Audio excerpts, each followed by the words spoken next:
Actually, it's the lead play in our offense. Tell the tackle, take the defensive end if he's over him. If he's not, you drive down the first man who is inside. Pull back and tell him to take the first man outside the offensive tackle. No one shows. Go right by them and field inside. If the YN has the linebacker taken out, he cuts inside. If the YN has the linebacker in, he comes all the way around. So look at this play. What we're trying to get is a seal here and a seal here, and try to run this play in the alley.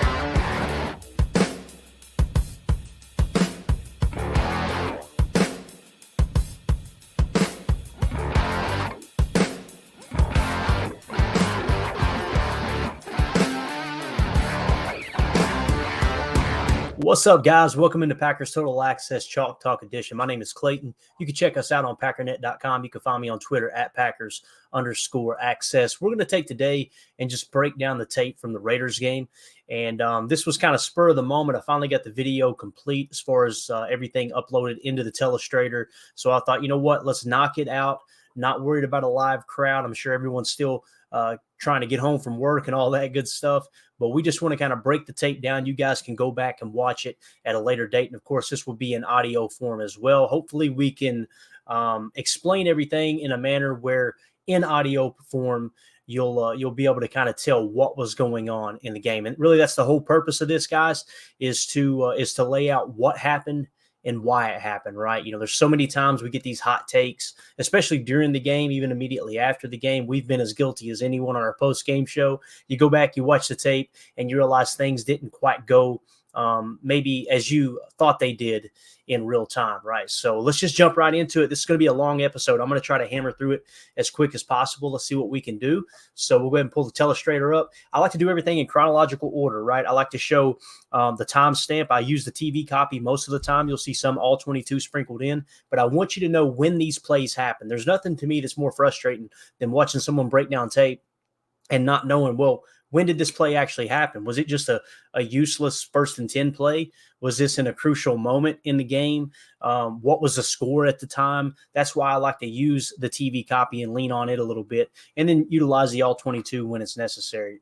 So let's jump right into it here. First play that I wanted to show was first quarter, 11:14 left. Okay, this is a 2nd and 4 play. This really illustrates what I was frustrated about or with when it comes to Matt LaFleur's offense. How, last year we talked about how Aaron kept talking about we need to simplify things. And this is what he was talking about, in my opinion.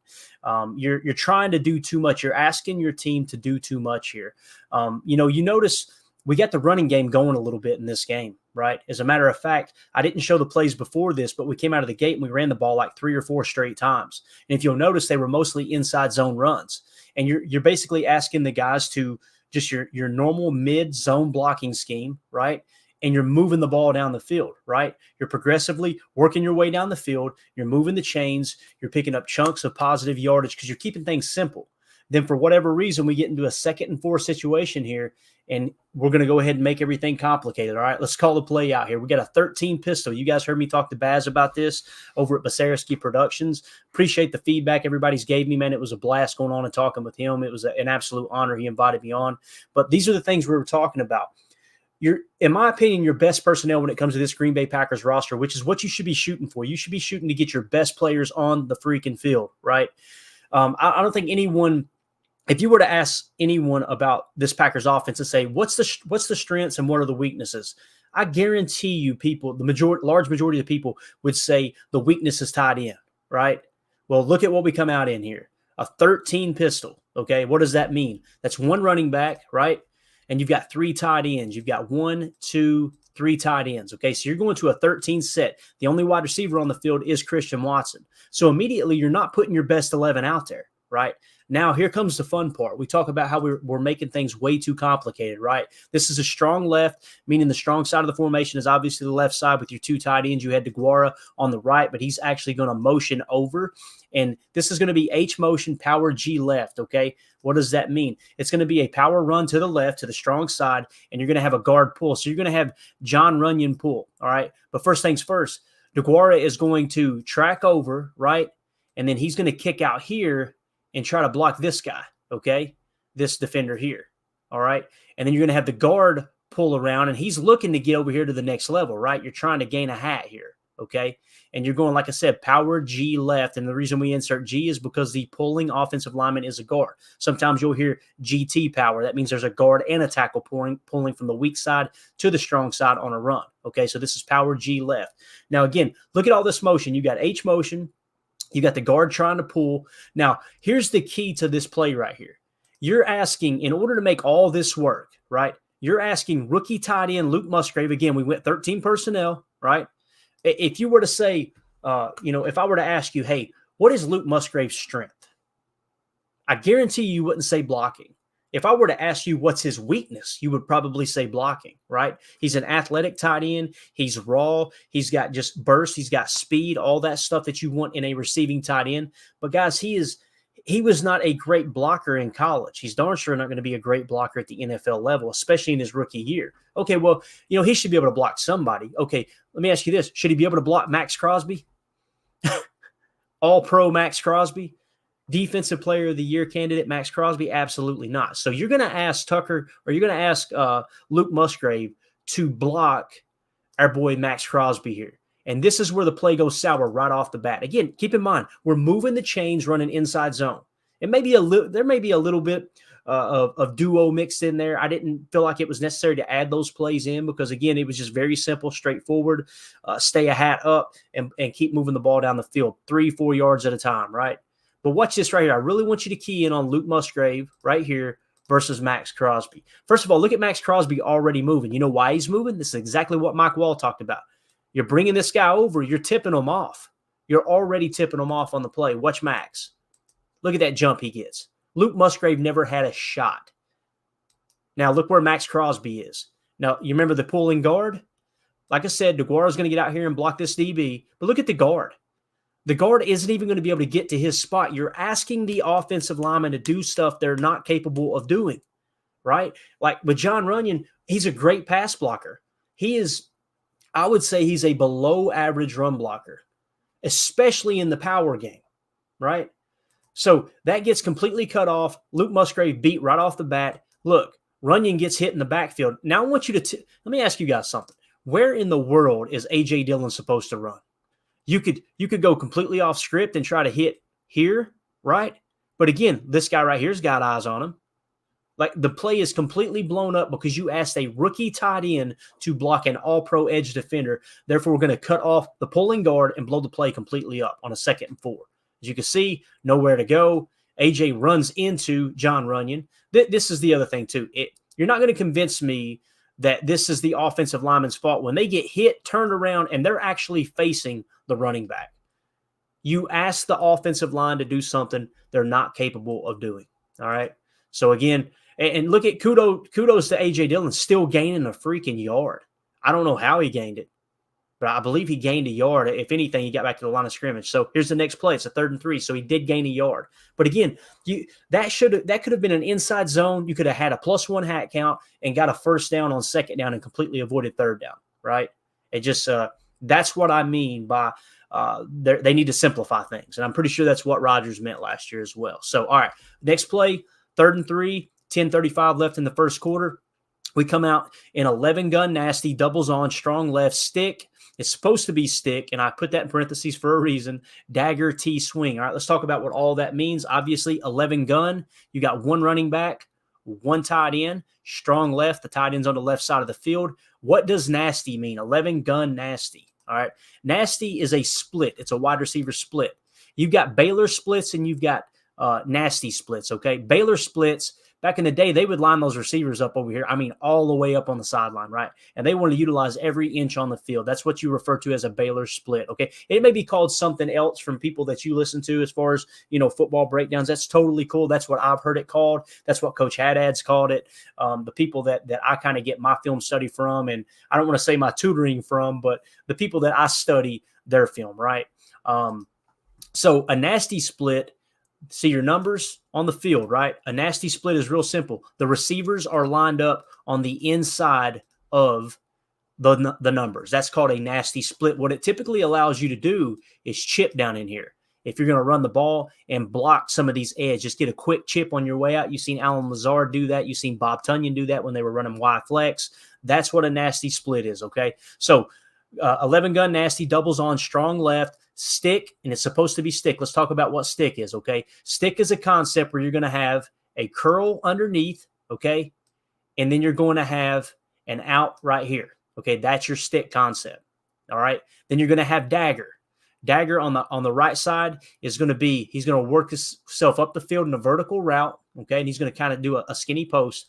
And then underneath it, you're going to run an in-breaking route. Now, this could have been an option route because it kind of looks like Romeo Doubs is reading the defense and he almost bends it into a cross, but essentially it's the same thing when you're talking about a dagger concept, okay? And then T-swing, of course, is just a swing pass out into the flat, all right? What I want you to key in on, though, keep in mind, this was supposed to be, and we know this because Matt LaFleur talked about it, this was supposed to be a stick concept. This is a cover two beater. You know, in the West Coast offense, you got three types of reads that you can have on a play, okay? You've got pure progression, which is real simple. You go, let me explain this real quick, and we got to go fast. But in a pure progression read, you may go number 1 read, number 2 read, number 3 read, check down.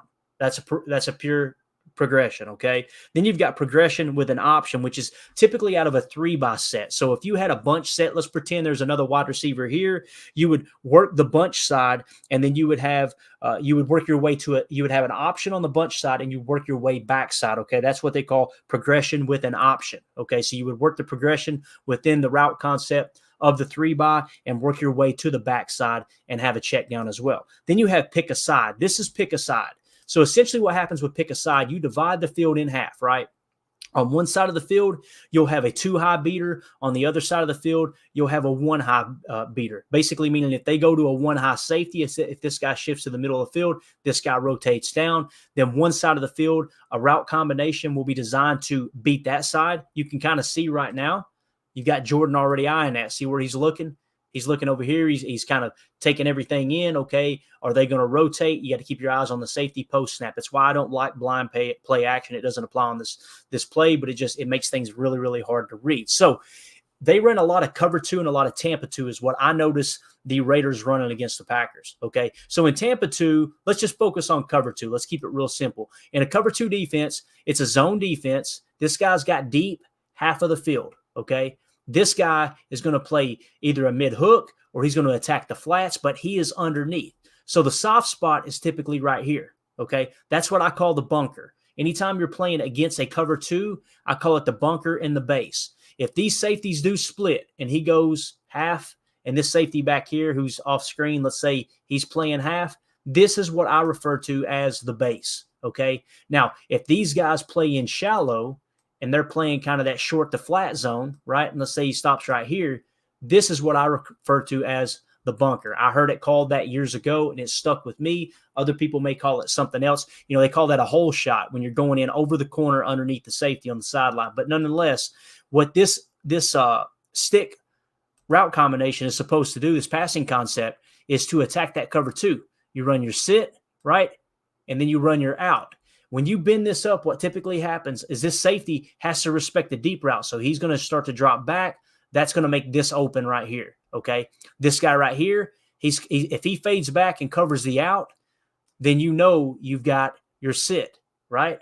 Now, if this guy comes in and covers the sit, you know you've got your out, okay? So that's what we talk about by pick a side. And how you can have a cover 2 beater, a cover 3 beater. You can have a cover 1 man. You can have a cover 2 man beater, all those things. And then, of course, you still got your check down with the T-swing right here. Okay. So I want you to watch this as we roll it forward. Watch what Luke Musgrave does. Keep in mind, he's supposed to run a sit route, right? A little curl. Watch what he does. Ball snapped. He goes straight to the flat. So why is that a problem? And I heard people saying this, and I'm going to try to explain it as best I can. When you're playing quarterback, right, and you're expecting Luke Musgrave to sit down in the middle, okay, and then you've got an out route over the top of it, as soon as you see Musgrave is not running the right route, you're off of him. You're moving on through your progression. Okay, he already screwed the pooch. I got to keep it moving, or else this is going to be a busted play because you've got 2 receivers working the same zone. Right? Work in the same area. You never want to have 2 receivers in the same area on any route combination, right? Unless it's going to be some kind of lead swing or something like that. So as soon as he sees that, look at him. He immediately goes on. You see Jordan, watch Jordan's eyes. He looks left. He goes, well, crap, Luke. And people were going, well, just throw it to Luke. I know he ran the wrong route. Throw it to Luke. You can't do that. You're begging for trouble if you approach it that way. Jordan does the right thing here and moves on, right?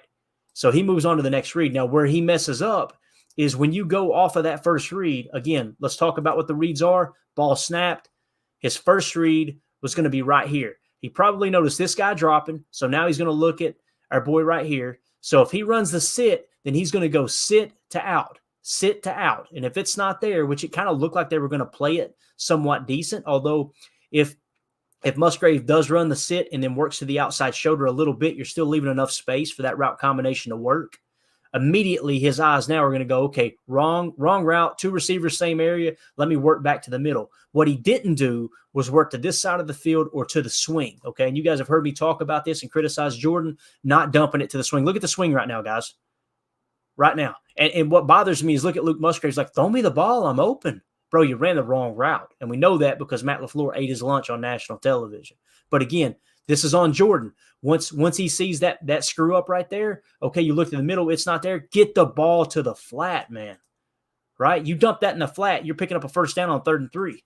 Look at all that space, right? And again, here's the other problem too. A lot of mistakes on this one play. Look at the middle of the field. Pause it. Look at Romeo Doubs. Look how open Romeo Doubs is right there. So, yes, there was a mental mistake on the original route, right? On the stick combination on the left side, okay? There's a mental mistake there. But then Jordan has two open receivers. One in the check down to the swing, like I said, over the middle to Romeo Doubs right here. And he chooses instead to throw into triple coverage. Guys, that's not a good look for Jordan Love either. So I heard people immediately making excuses for him, saying, well, it was a busted route combination. Very true. But at the same time, two wrongs don't make a right.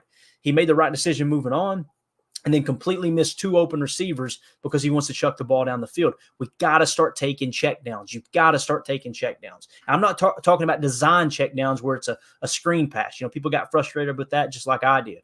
But essentially, I don't know, that's the way I see that play personally. All right, let's move along here. Now we're on defense. Okay, so 3rd and 6. So keep in mind, all of that happened, right? The defense gets the Raiders with 7:19 left in the first quarter into a 3rd and 6 situation. We come out in a nickel 2-4-5. We got a 9-4-I 4-9. Let's talk about what that means. Wide 9 in Preston Smith. You got a 4-I right here. Then you've got your 4 technique right over the guard. And then you've got another 9 on the opposite side, which is Rashawn Gary. We're running cover 2 catch man here, okay?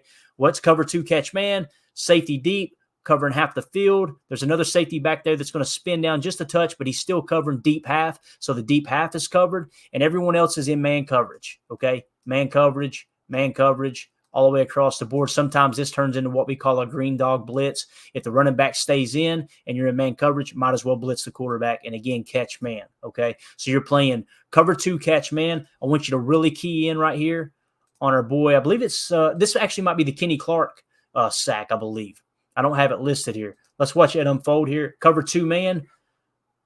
Ball's snapped. Look at Garoppolo. Oh, crap. Here comes Kenny. Beautiful job beating the guard. Great sack. Defense stood tall after a horrible offensive possession, and they come out and force the punt. Okay, so the defense started strong. They ended strong. Watch Kenny right here as he's in this 4-I, okay? And the reason it's 4-I, if you're directly over the tackle, it would be a 4-tech. Notice how he's on the inside shoulder. That's called a 4-I. If Kenny was over a little bit more, that would be a 3, okay?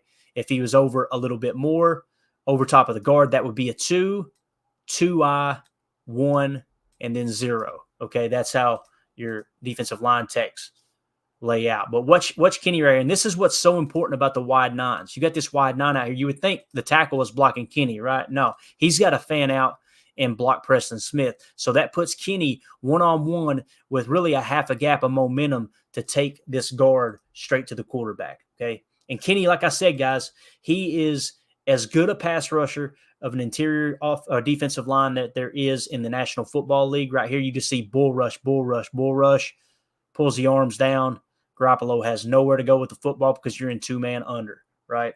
Beautiful, beautiful play call there by Joe Barry. Great execution. Not so much here on this next play. So still 0-0. Only 4 minutes left in the first quarter. 1st and 10 play. We shift in this formation. The TV copy didn't have the exact starting point. We may have it on all 22. We'll check in a second, but I'll still be able to explain it to you. We're in a 12-gun doubles, Z shift to pony, T lead, Z sweep, okay? Remember what we talked about earlier. We were running the ball inside zone. We were running it very effective. It was kind of boring, but we were getting 3-4 yards a pop, moving the chains. It was, okay, you're starting to impose your will on this defense a little bit. These offensive linemen finally got some run calls where they can bully the defense a little bit and fire off the ball. And let me tell you, that's what offensive linemen want to do. They want the opportunity to be the bully for once, right? So many times people are on their heels as far as offensive linemen because you're having to pull, you're having to play pass pro, you're having to protect with the understanding that it might be an RPO, all of those things, right? When you get to fire off the ball, it's a whole different mindset. If you don't believe me, ask Mike Wall, right? Offensive linemen love that stuff. So the reason it's a Z shift to pony, he was out here in the Z, he being Christian Watson, and he shifts to the pony package. Now, some would say it's not two running backs, so it's not pony. I still refer to double sidecar as pony when you're basically handing the ball off to that receiver who now becomes essentially a running back, right? So 12 gun, doubles, Z shift to pony, T lead, Z sweep. The T is A.J. Dillon. He's going to be the lead blocker out here, right? And then you've got a sweep play, okay, where you're going to hand the ball off to Christian Watson, and he's going to try to take the edge. Here's the problem. When you get all these guys that are trying to pull, right, and get out here on the perimeter, there's one key block that has to happen. You have to take care of this right edge, okay? You've got to take care of him left from the offense's perspective. And I want you to look whose assignment it is to block him. He's looking at him right now, and he's probably thinking the same thing I'm thinking. Dontavian Wicks, rookie wide receiver, whatever he weighs, 190 pounds with, soaking wet with two big sand rocks in his back pocket, right? He's supposed to block down on this defensive end. Guys, explain to me how that is an advantage. You're trying to get too freaking cute with the running game. We just seen inside zone and duo work, right? Before, we picked up these plays in Chalk Talk. Now, I want you to watch Dontavian Wicks on this play right here.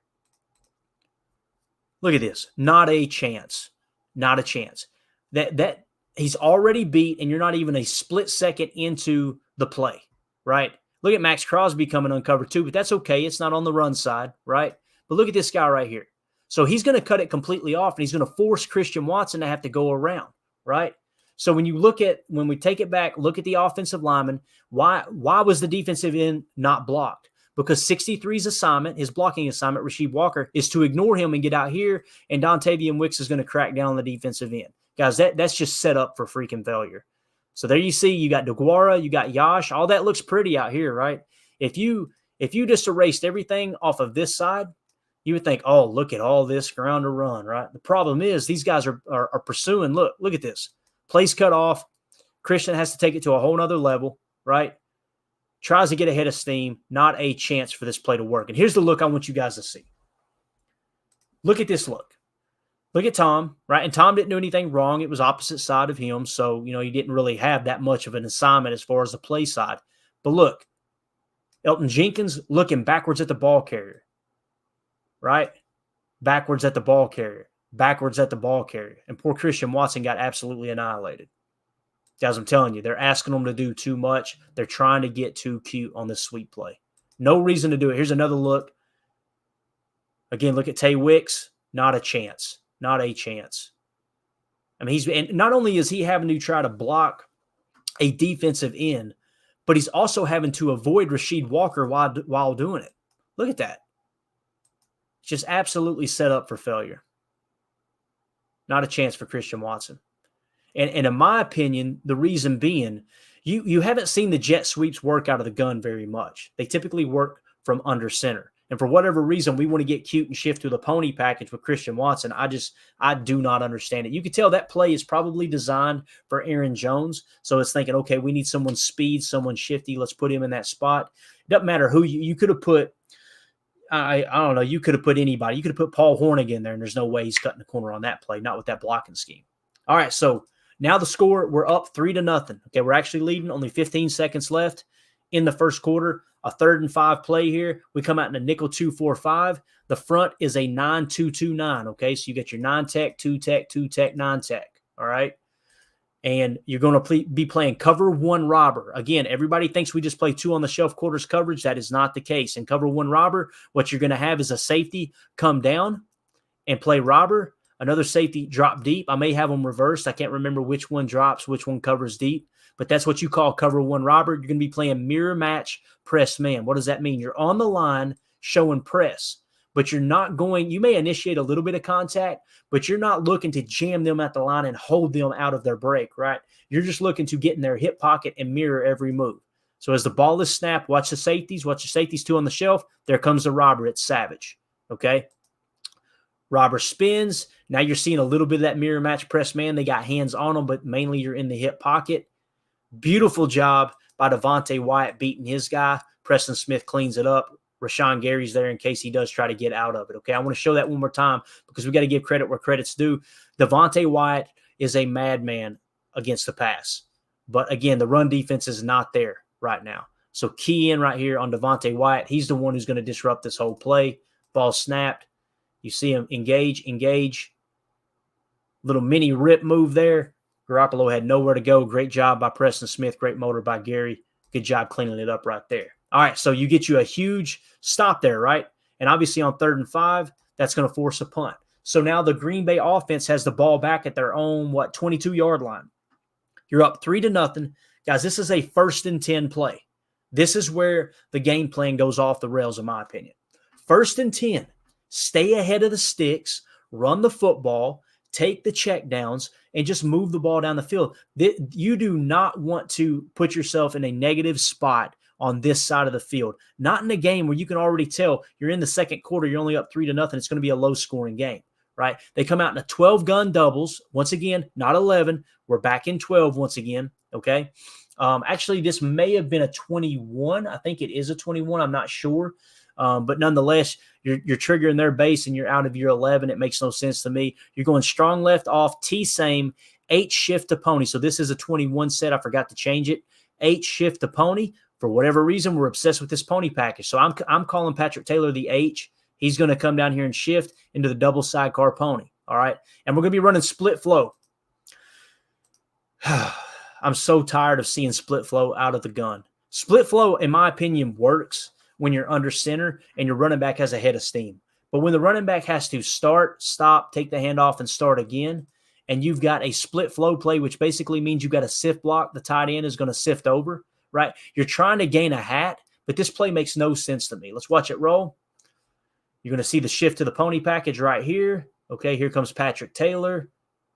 Didn't fool anybody. Look at Max Crosby. Why is Max Crosby coming unblocked?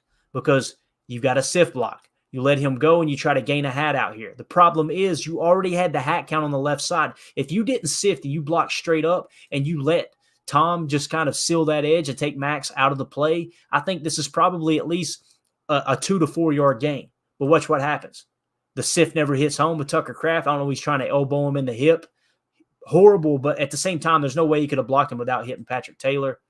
Nowhere to go. Max Crosby blows it up. This is one of the plays that really, really irked Mike Wall as well. Let's see if we can get a box cam for it. Here you go. So again, I want just play devil's advocate for a minute. Play along here with me. We know now, hindsight being 2020, the ball is going to Patrick Taylor, right? So he's going to get an inside zone run, essentially, okay?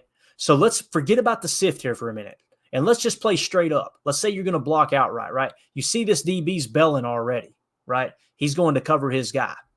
So let's say you just called inside zone here, okay, mid zone. Tucker Kraft blocks out here, right? You got Elton right here. You could probably do a double team and then let Myers get to the next level and seal here. And you got Emmanuel Wilson as a lead blocker here. Look at Rasheed Walker. Do you see what I'm talking about with hat count? Everything is set up beautifully. But instead, what do? We pull the sift over. Now look at the hat count as the tape rolls. Now you're screwed. Let's say that Max Crosby doesn't make that play right there, okay? Let's pretend that for a minute. First of all, here's the other thing too. Like Mike Wall said, you had this guy lined up over the rear end of the tackle. There's no way they're going to make that pitch to him, right? But look at this. Hat here, right? Already blocking. This guy's taking himself completely out of the play. Again, forget that Max Crosby even exists right now, okay? That you're asking a receiver to get over here and block, right? You're already down on the hat count. It makes no sense to add that sift into a pony package, an inside zone out of the gun. I'm sorry.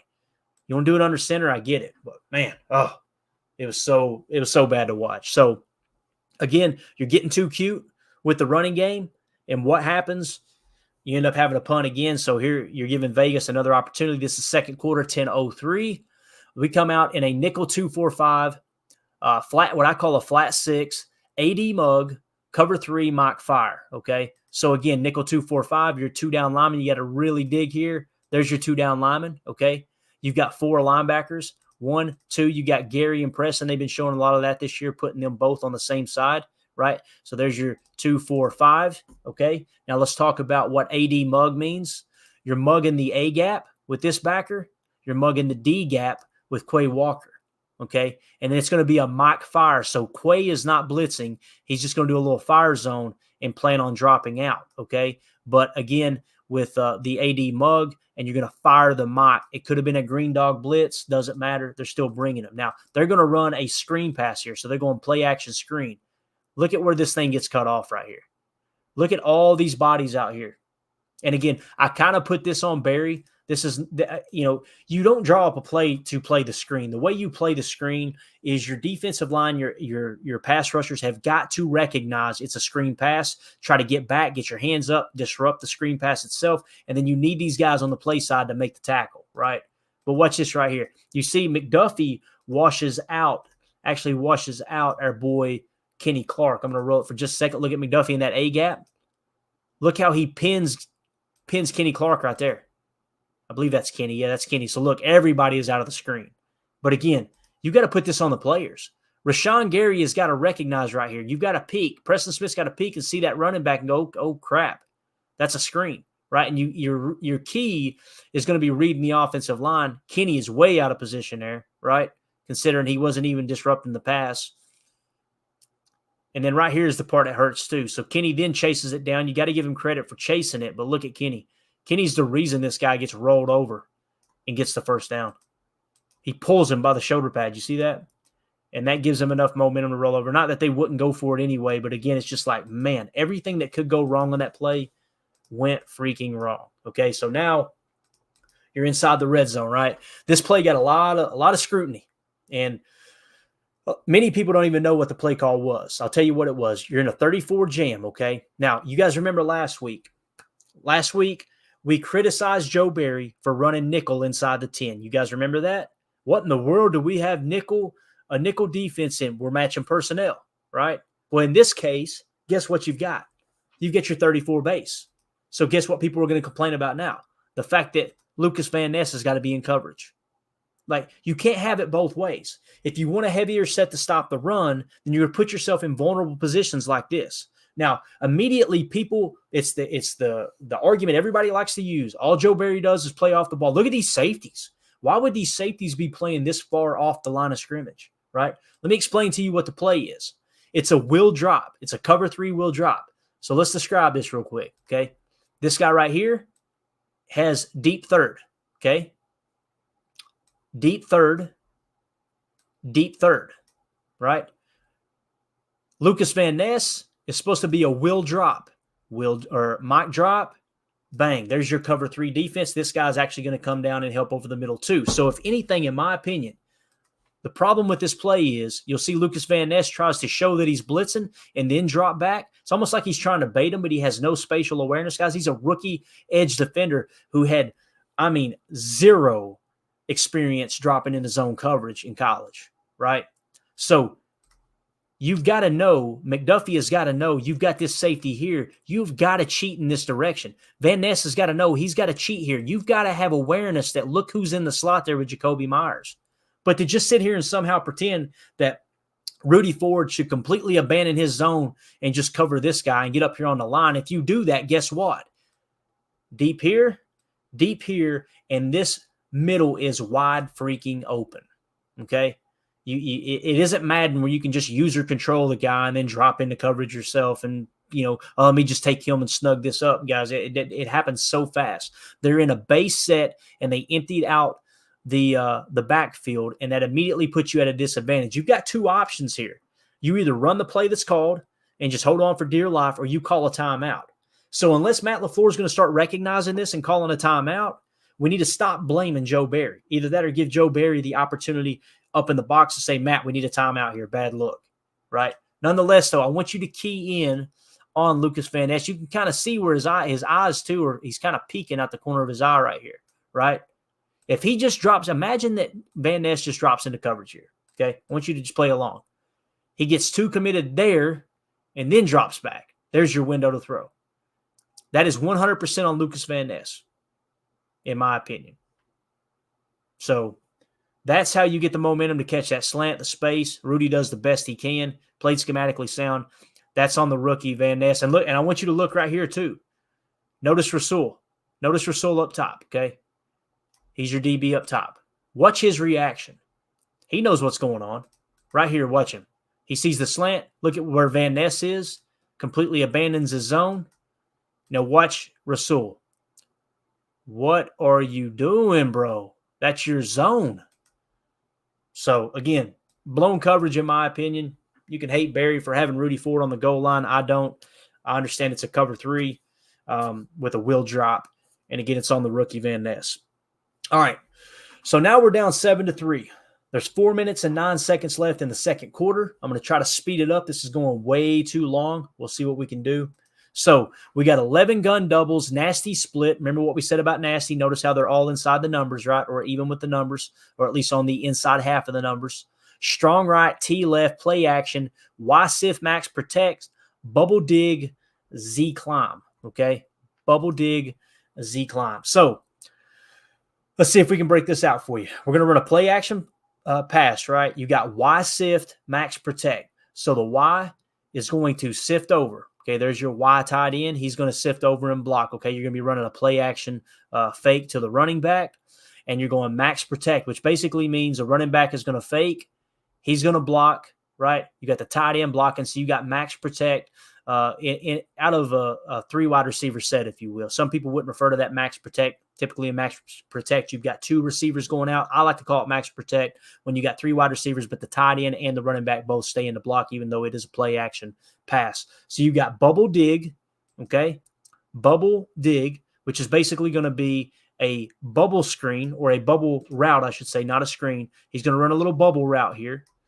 And then you got the dig, okay? And then you got Z climb, which is, some people will call a Z cross when there's an optional aspect. I like to refer to it, a choice aspect, as climb. It's, get open basically. But watch what happens here. This is where Jordan, I think this was kind of an RPO call to a certain extent.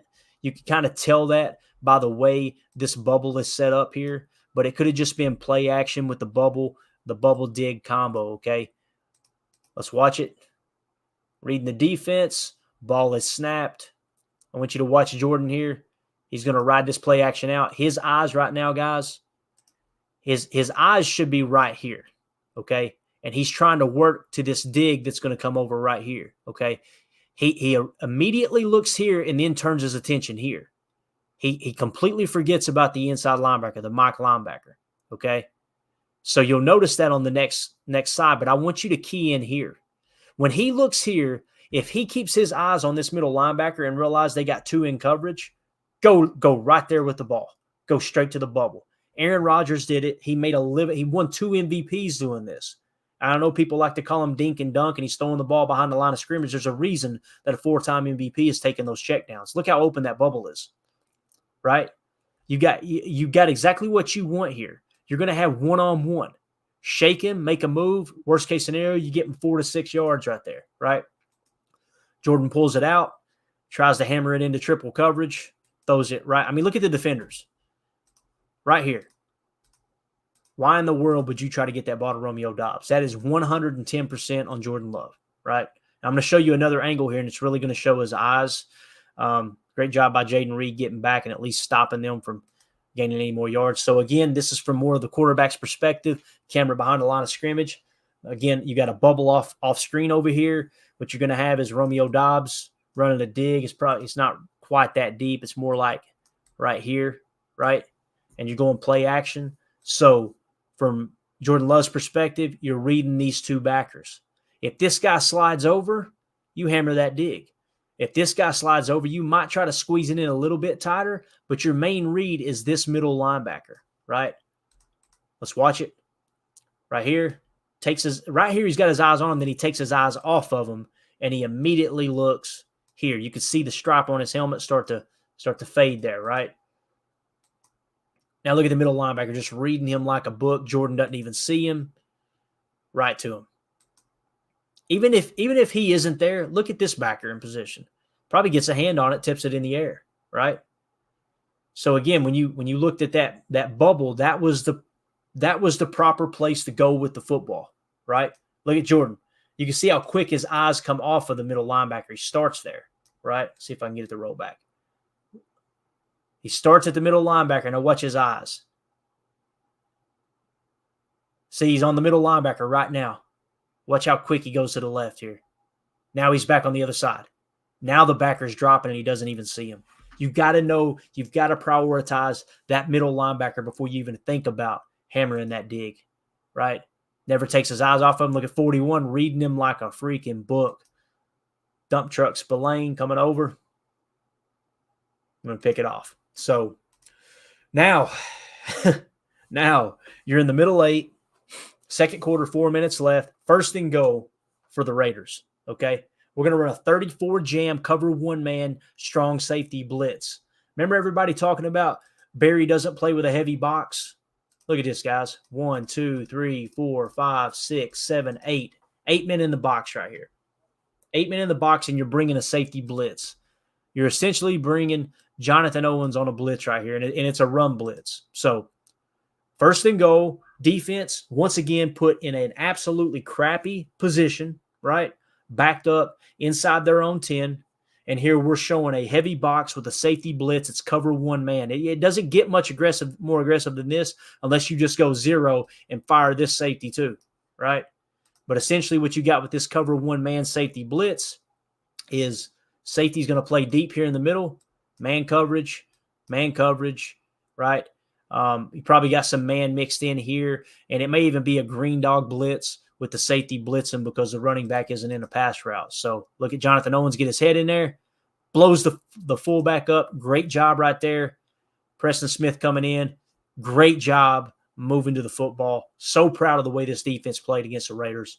And again, you've seen it right there. I thought they stopped the run really well, considering it was the best running back of 2022 that they were facing. And I know they're struggling this year, but still, you can't deny the talent he's got. Move on to the next play. 3:21 left, still in the middle 8, obviously, second and goal play. We come out in a nickel 2-4-5, and guess what? We got another heavy box, right? 2 down linemen, 1, 2, 3, 4 linebackers. There's your nickel 2-4-5. Look at the box. 1, 2, 3, 4, 5, 6, 7. Borderline 8 in the slot. You're in a good position to play the run here if you need it. We're running a zone match defense. Second and goal from the 8. Ball snapped. Great job by Keyshawn Nixon breaking on that. Beautiful job. Match coverage, if and then. They went to the flat. Keyshawn knew his key. Jumped it. Great defensive stand right there. Third and goal. 2 minutes and 40 seconds left before halftime. Obviously, the ever-important middle 8.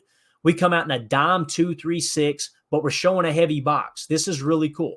When you come out in a dime set, right, and the 2-3-6 is 2 down linemen, 3 linebackers, and you got 6 DBs. 1, 2, 3, 4, 5, 6. Some people will call this a big nickel. In this case, I would refer to it as a dime 2-3-6. All right, we're going to go cover 3, 17 meg is what I think the call was. We don't know for sure, not being in the meeting room, right? But with 17 meg, it means man everywhere you go. Rasul is going to play man coverage on Davante Adams here, okay? So meg, 17 meg. Great communication right here. I want you to key in on the communication. All right. They're gonna use motion. And this is where I see this defense maturing. And it's exciting. It's a little bit encouraging in my opinion. When they put him in motion, I want you to key in on Keyshawn and what he does here. I'm pretty sure that's Keyshawn. Yeah, that's Keyshawn. So watch right here. Motion, look at Key. He immediately tells Savage, hey, dude, go, get over there, go, right? And again, let's back it up. We're going cover 3 here, all right? So he knows, he's communicating, telling Savage, you got to cover the opposite side of the field. There he goes. Now you'll see Key slide over in his zone. Little play action look. Preston Smith, great penetration. But again, if Keyshawn does not tell Darnell Savage to go over here, right? Let's assume that Preston Smith doesn't bat this ball down and number 3 catches it. All right, just play along. Imagine he catches it, right? Here he's got the ball. Look where Savage is, guys. Just a straight path right to the receiver to make a tackle for, at a minimum, no gain. If he makes the tackle, we've seen this all year, and it's why I don't blame Joe Barry. You got guys missing tackles, blowing coverages. In this case, great job by Keyshawn Nixon recognizing that. Great job. Guys, you turn the ball over with an interception inside your own 10-yard line is where the play ended, to the best of my knowledge. And the defense stood up. They stopped the run, stopped the pass, showed great communication, got great penetration. Joe Barry being aggressive with the safety blitz. All of those things you're looking for inside the 10. They stood tall. Absolutely awesome. And, of course, they end up kicking a field goal. They go up 10-3. Actually, no, did they miss that? That's the one that got blocked maybe. No, that's right, 10-3. Yeah, that's right. So I lied the other day. Somebody asked me about the middle 8. I thought we tied the middle 8. We may have tied the middle 8, but I think they may have won it 3-0. It doesn't matter, though. Regardless, doesn't matter here. All right. So 2:32 left in the second quarter. We come out in 12 ace nasty, balanced off H-Sift, halfback weak, and it's supposed to be a counter. I put a question mark because I'm not sure. Watch this. Again, remember the H-Sift. We talk about the H-Sift, right? H-Sift. Watch this play unfold. The H-Sift's over. Now look at the hat count. We completely lose the hat count here. Look at this. I'm speechless. I don't know what to say here. If you roll it back, and hopefully we got a box cam, I think we do. Imagine if DeGuara doesn't sift, right? Block, right? Probably trying to get to the next level. It almost seems like Rashid was not expecting him to sift. I don't know if that's true or not, right? Getting in here, and you got kind of a hat on a hat. You got a much better shot at gaining yardage here. He sifts. This is the part that's baffling to me. Look at Tucker Kraft up top. There was no RPO look to this. Tucker Kraft's running a flat route looking for the ball. Right? Now, DeGuara blocked no one on the sift, and then he's looking to wrap around. What is that about? You got 5 defenders on the running back, and DeGuara running across the field looking for someone to block on the opposite side. Here's a perfect look. Think of the hat count. Forget the sift. This is what I'm talking about. You're making things way too complicated, right? Hat on a hat, bang. Hat on a hat, bang. You could even double team this guy. It'd probably be the best move, right? Hat on a hat there. And then double team him and then maybe get off and seal, right? Imagine that zone run. But instead, watch what happens. Sift, now you're down a hat. You got your double team on the defensive lineman. Gone. Yes, he beat Rasheed Walker. There's no doubt about it. But imagine if you had a tight end helping double team. You cut that back in. Instead, you took the sift away. And look at DeGuara. This is what I'm talking about. Look at DeGuara right here. What are you doing, bub? Look. I don't understand that blocking scheme. The only way that makes sense is if DeGuara was expecting it to be a counter and it got blew up. Now, you see AJ right here. I don't know if that's him reacting to Max or if he was planting his feet to run a counter. That could have been it. And what I mean by counter is this. It's the only thing that would make sense to me. The sift comes over, right? Rasheed should have cracked down, and it's a counter run out the backside. Imagine if it was that. Somebody screwed up, or it was a horrible play call, going down 2 hats, really, by moving the sift across the formation. Again, you're trying to get too cute. You're asking your offensive line and your tight ends to do things they're not capable of doing. So now you're forced into a 2nd and 11. 2 minutes left in the second quarter. We come out in 11 gun, strong right bunch, T same, excellent, smash, Y lead, T swing. All right. You guys heard me say it all week long. Look for the lead swing. Look for the lead swing. Right. In this case, it's a Y lead swing. Let's talk about what all that means. X slant, your X receiver is right here, okay? He's on the line of scrimmage opposite the tight end. That makes him the X receiver. X slant, okay? Then you're going to go smash concept, which essentially is, I'm trying to remember which one it is. I think it's the curl here and then a corner over the top. It might be vice versa, but a smash concept is typically when you have the outside receiver sit or even run maybe a little spot sit and then run the corner over top of them, okay? So you got your X slant, right? You've got your smash concept. Now you've got your Y lead. What is that? He's just going to come out here as a lead blocker for a T swing, all right? When I seen this play in real time, and it's why you hear me mention all the time on the postgame show, I don't like to make comments without watching the tape because at this point I thought two receivers ran the same route in the same area. Just a blown play design, right? Or a miscommunication, a bad route by Luke Musgrave is what I chalked it up to. But that wasn't the case. It was a lead swing. So let's watch all that unfold. Jordan immediately looks to the X slant, right? Like he always does. So he's looking here, but he sees this guy and he sees a safety over the top. You don't want to put your guys in too much trouble, right? So let's roll the play a little bit further. You see the smash concept. There's your spot. You've already got options, guys. This is a 2nd and 11 play. You're not looking to get a first down, right? And on this slant or dig, it might have been a choice route. You don't want to hammer this in here. Think of the pick he just threw, right? So they're looking for that, okay? So right here, as we roll it forward, look at the options.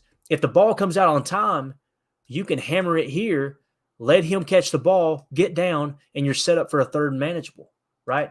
It's either that or throw it to the swing. Look at the swing. You got a +1 hat count. You got Musgrave throwing the block. You get the ball to him. If it's on time, if you get that pass out a split second earlier, if Jordan, this is what I mean by Jordan's late to his reads. Right here, dump it in the swing. You dump it in the swing, what happens? This guy's occupied by the spot or the sit underneath the smash concept. You got Musgrave blocking. The ball is already in the running back's hands. Make a move, and look at all that green you got. For whatever reason, Jordan holds it. And just like the other day with Aaron Jones, now you decide to throw it. And there was people were absolutely butchering Patrick Taylor online because he dropped it. Like, no, that is so off schedule, it's not even funny. All right. Next, 35 seconds left. Obviously, the offense sputtered again. 35 seconds left in the second quarter. We come out in a nickel 2-4-5, a 9-4-4-9 look, which is basically wide 9, 4-tech, wide 9. Okay. So a 9-4-4-9, we're gonna go quarters zone match here. Okay. So this is your traditional Fangio style quarters coverage. To the best of my knowledge, that's what it looked like to me. You're matching zone, but essentially you've got quarter. That's what it looks like to me. Okay. The original call could have been quarter, half. I think it was quarters. You're going zone match. I want you to watch Darnell Savage here. Balls drop. By the way, to the best of my knowledge, every single interception that the Green Bay Packers defense has gotten this year has been in zone coverage. Not one has come from man coverage. Keep that in mind, okay? And the majority of them has been in quarter coverage. But there was actually a cover 3 interception in this game with Rudy Ford. But look at Savage here. I have no idea what he's doing. He makes a break on the ball, and it's just like he just it's almost like as he closes on the ball, he forgets what he's supposed to do. It's like he doesn't know how to play the ball. And that's just crazy with his athleticism. Again, watch him right here. Great break on the ball. You should already be in the air trying to pick that pass off. Instead, it's a first down. And now you're getting in field goal range. So, again, in my opinion, that's not on Joe Barry. You had 3 defenders around that ball, right? So, it's going to lead to a field goal attempt. Our boy Yash sacrificing a pinky here, man. You know this hurt. Ugh, it makes me cringe. So Yash Nijman with the blocked field goal. I'll try to get through it here quick. I want to give you another angle too. I just thought it was awesome. Special teams finally coming up big. So you've got the offense absolutely sputtering. Your defense has stood tall. Your defense has been put in a bad position the whole first half. Then your special teams comes out and make a play. I'm sorry, this loss is on the offense. And there were still people calling for Joe Barry because Davante Adams got singled up on Preston Smith. I already explained how you had that much space with Lucas Van Ness missing his zone because you're trying to play heavy to stop the run. Everybody was saying that was the game plan coming in. Stop Devontae Adams, stop the run. They did both, and they still lose the ball game. So now we're in the third quarter, okay? 10-3. Thank God for Yasha's pinky. it's just 10-3. You're still in the middle 8. So you've got a nickel 2-4-5 cover 3 spinner zone match, okay? And it kind of comes in a little late because of the TV copy, but they started with 2 on the shelf. You see this guy spinning. This safety is spinning, okay? So you got cover 3 spinner, zone match, linebacker loop. What does that mean? Nickel 2-4-5, you guys know what that means. Linebacker loop. These guys are going to loop blitz in here, okay? So they're going to loop blitz, and you're going to have a cover 3 spinner look. Deep, right? Deep, deep. And I believe this might be the interception. It is the interception. This one caught me off guard a little bit. And again, we're not in a defensive room. We don't know what the exact calls are. There was one college, I sat in on a coaching clinic where a college defensive coordinator said in cover 3 zone, they have 10 different variations of their cover 3 zone with man match principles, right? With zone man match principles. So it's hard to say what Rudy's assignment is, but the way he breaks on this ball almost makes me think he's Meg, man everywhere you go, right? If not, regardless, he knows the defense. He knows where the strength is. He knows he's got help over the middle on the backside. Why not shoot your shot? You're not blowing a coverage over the top where you're leaving yourself extremely vulnerable to a touchdown. But watch Rudy here. If and then he crosses, Rudy just goes. So it could have been zone match with the principle of if he crosses your face, it turns into man coverage, or it could have just been Meg. But there you're seeing the loop blitz, McDuffie coming around, and Rudy Ford read it like a book. Great freaking play. I still don't understand why they hesitate to give Rudy Ford the respect he deserves. And look at McDaniels like, how in the heck did that happen, dude? So here's a better look. You see the late spin, 2 on the shelf. Watch Rudy spin down. They're going to bail out. Again, I don't know if it's Meg or not, but watch Rudy right here. So it could be it could be zone match. If he crosses my face, I'm going with him, right? And again, look at the help he's got on the backside. That's Rudy knowing he's got help over here, right? When you roll it, he knows he's got help. There's no doubt about it. You got help here, right? Here. I like how the guy was drawing on the screen saying it was a deep half, and that's not at all what it was. You've got zone here. Rudy knows this. As soon as this guy crosses, he's beelining, undercutting, and picking the pass off. Rudy Ford's a good safety, man. I'm sorry. He's grading out like that on PFF. The tape suggests he is. I have no idea why they're so hesitant. I would lock him up to a 2 or 3 year deal and set the basement for your safety room. Let Savage walk in free agency. Try to get you a better and upgrade at the safety position. That may be Jonathan Owens on that safety blitz. I loved his aggressiveness, on that safety blitz. But, yeah, so interception sets you up. Now you flip the tables, right?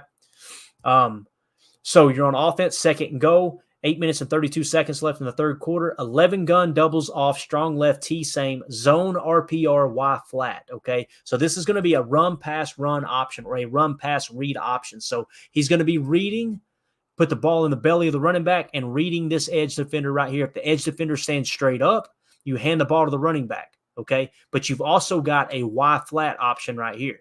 So if you look up here and you like your hat count, like if this guy slid over and blitzed here, then you could just hammer it out there into the flat. You got a +1 with a lead blocker, right? But instead, you watch the defense, see him jab right there. We're just going to hand it off. Notice Max Crosby strafes. He squares up. Jordan does a great job reading it. Keeps the ball in the belly of A.J. Dillon. And A.J. Dillon running hard like he did all night. Great job. Again, this box cam right here is really going to show you what happened and how they took Max Crosby out of this play. Watch Max Crosby on the left side. That's what Jordan is reading his whole time. Jordan put the ball in the belly, read this guy. If he stops, if he hesitates, then you hand the ball off to A.J. Dillon, and it turns into an inside zone run. If Max were to crash in on the mesh point, you pull that ball out and you run it yourself around the edge, right? So watch Max Crosby on the snap. This is your key. This is the read for Jordan Love in the read option, zone read aspect right there. See how he's hesitant? Yeah, give the ball to AJ, pound that thing in there. Max is a half a step too late, I should say, and that's what allows for the touchdown. Great play call there. I love the RPR that Matt LaFleur has been running in inside the 10-yard line when you get in the red zone. So, all right. So this play here, I'm going to let it roll. This is the deep pass to Christian Watson. The TV was too interested in showing Jimmy Garoppolo's emotion over here on the sideline to even let us see the formation or anything. Drives me insane, but I digress. So again, this is the deep crosser to Christian Watson. It was a busted coverage, blown coverage. Love Christian Watson's speed right here, though. I wish he would have taken that angle out a little wider, although with 5 chasing him down, you never know what's going to happen. But right here, maybe a little, you know what I'm saying? Hindsight's 20/20, though. There's the horse collar that saved the touchdown. I know Packers don't like it, and they think the rules should be changed and everything. I personally dig that stuff. When a player's smart enough to understand you can utilize a penalty, you can absorb a penalty, but it saves a touchdown, I'm all about it, me personally. I would, if a Packer player had done it, I'd been like, smart move. But again, maybe that's cold-hearted. I don't know. So here's the TV copy. Let's look at how it laid out. How did you get that play busting loose, right? 11 ace, bunch nasty X. There's your bunch, X, opposite side, nasty split, right? What's the nasty split? Everybody is inside the numbers. That's what makes it nasty. Bunch nasty X, strong left, play action boot, strike corner, right? Or it's play action boot, Z flat, slot corner, X climb, T leak. All right. So essentially what you're going to have here is, this is what we call a strike corner concept, or some people would just refer to it as strike. I call it strike corner. Okay. A strike concept is when you have a crosser, right? Which in this case is going to be your slot. I'm sorry, not your slot corner, but your X climb. That's your X receiver there. Okay. Your slot is Christian Watson. What he's going to do is work the seam and then bring it back off into a corner route. Okay. That's your strike concept. When you run someone deep with a crosser opposite side of the field underneath, I think you're even going to have a leak or two. T leak. So your T is going to leak out over here underneath as well. All right. And you're going to have a Z flat, which is a flat right here. So what you're doing is you're trying to get these defenders to recognize that short game and all snug up, right? And open up that second level. Now, the aspect of the deep pat or the deep route and then cornering it off, that's going to hold the safety at home over here, right? Again, this is a strike corner concept. Let's watch it unfold. I love boot action. I think that's one thing that Jordan Love does really well, is he's got very good body control on the boot. There you see everything setting up, the underneath. There's your crosser, right? Now, right here, these defenders have got to make a decision. And it was a blown coverage, in my opinion, but his eyes are here now. He's focusing underneath, right? You'll see him turn. 21 sees it, and he thinks the same exact thing, that, hey, we got to cover underneath. You got the crosser, you got this underneath route, and they completely abandon. Right there, the ball should come out. The ball comes out there, you probably catch the safety a little bit off guard. Jordan hesitates, then puts a little lollipop up. Again, great play. I'm not going to criticize him for it. Christian Watson put an absolute, just a great move on the safety to get all the way down the field. Christian Watson's got some freaking wheels, man. Watch this right here. Whoop. Oh, yeah. Put him in a turnstile, right? And, of course, there's the horse collar. So that was the big play, right? And it's funny, on the postgame show, Mandy messaged me while we were on the postgame show and was like, how in the world did you only get a field goal after that huge gain, right? It's 10-10, third quarter, 5:25 left. You're going to come out in 11 gun, doubles on, Z wing, strong right, T same. We're going sprint left, X dig, slot flat, Z leak. All right. So much like the old 49ers West Coast days where they go sprint right option, Matt LaFleur has added a little wrinkle into his playbook under Jordan Love, with Jordan Love as his quarterback. Yeah, I don't think he ever did this with Aaron, to the best of my knowledge, but you're going sprint left. And I kind of like the design on the surface, because look at all these bodies over here. Everything's overloaded to the right. If you drew a line down the center of the field, look at all these bodies over here, right? So your matchup, one-on-one, right? So what we're going to run is sprint left, okay? Going to snap the ball. Jordan's just going to sprint out to the left, and we're going X dig. Some people were saying this is a corner route. It wasn't a corner route. It was an X dig, but he gets cut off by the DB. Oh, by the way, to the best of my knowledge, this should have been illegal contact by the DB. We'll talk about it in a second. You got slot flat, so the slot receiver is just going to run a flat underneath, and it's a high-low read, right? And then, of course, you got your Z leak. So the Z is going to kind of leak around, all right, which is Christian Watson, who is kind of in a wing formation, Z wing.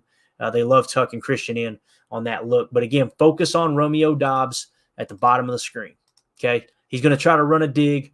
We'll get a TV copy. It'll make it a lot easier. But people seeing this and like, man, Romeo Doubs ran out of the back of the end zone. I was one of those people that said that. Off platform, right? I think he was just throwing that ball away, personally. So people were like, why did he run the corner? What happened? You see Romeo Doubs throwing his hands up. Like, how in the world is that not a penalty, right? Now, maybe I don't understand the rules.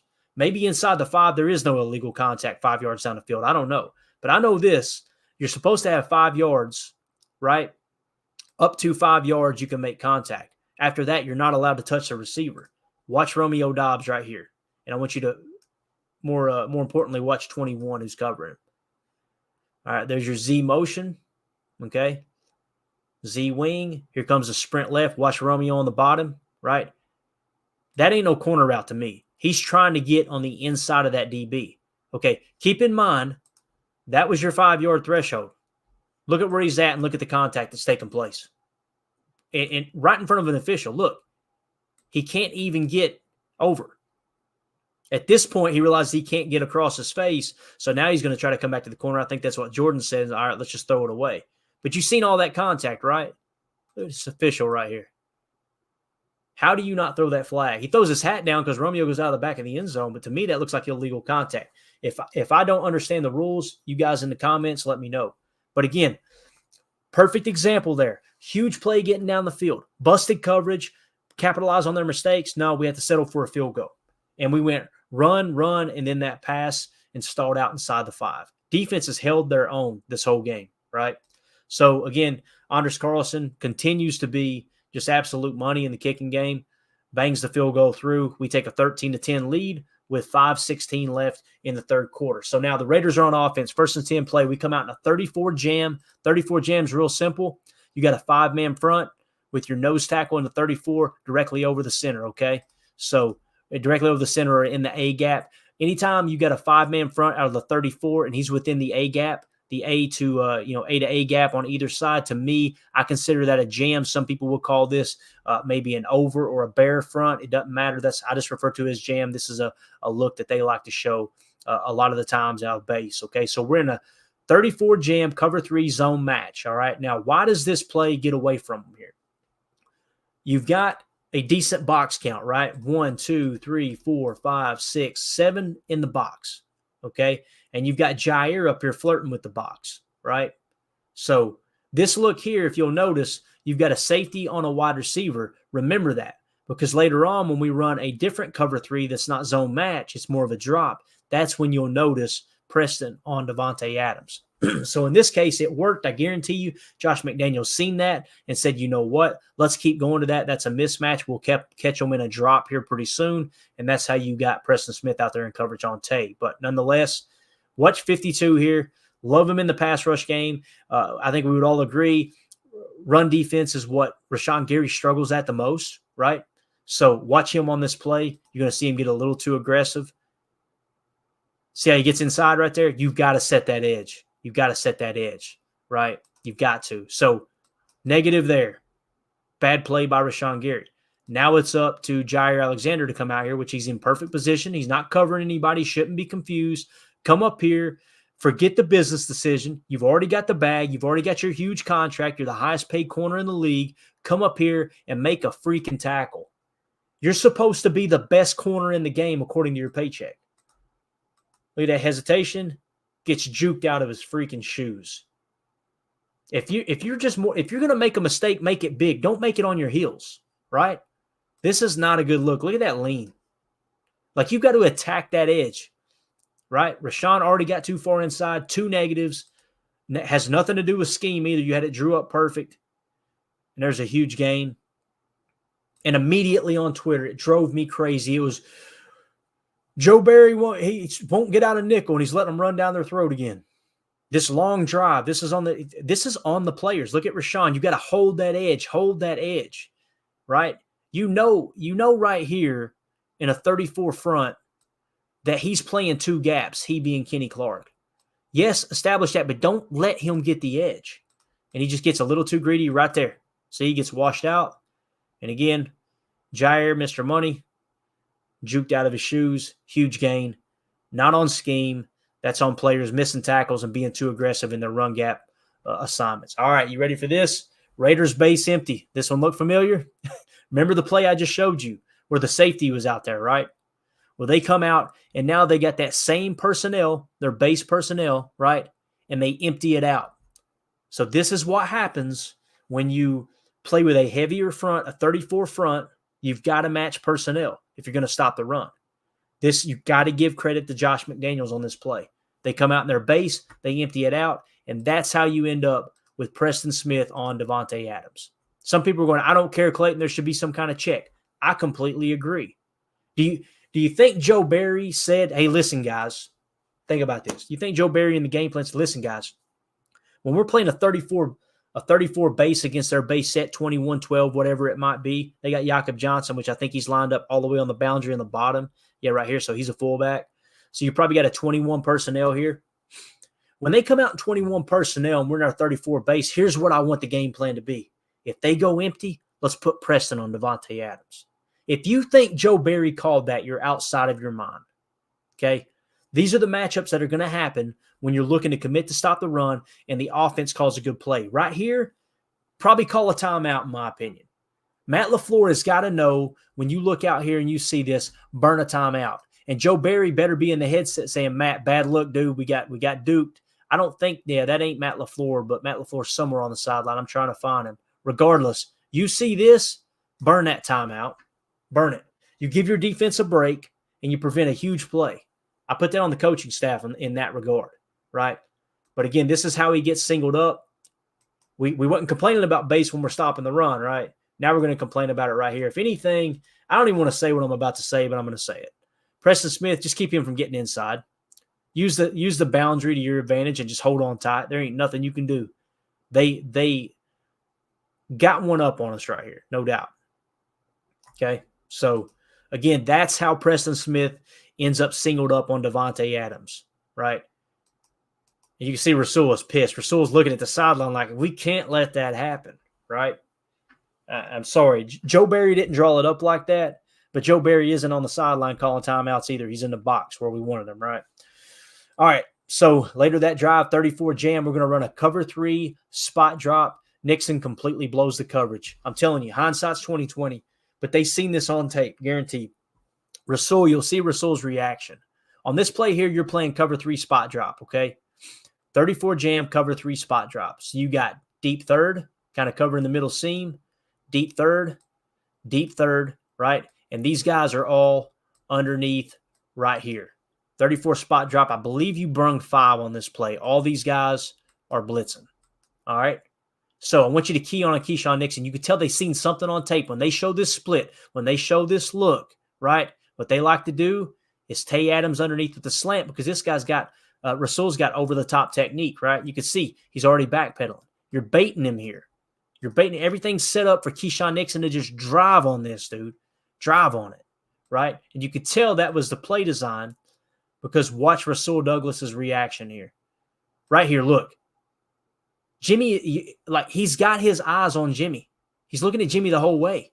You know he's throwing this slant, right? You're reading him. He's throwing this slant. Drive on that ball.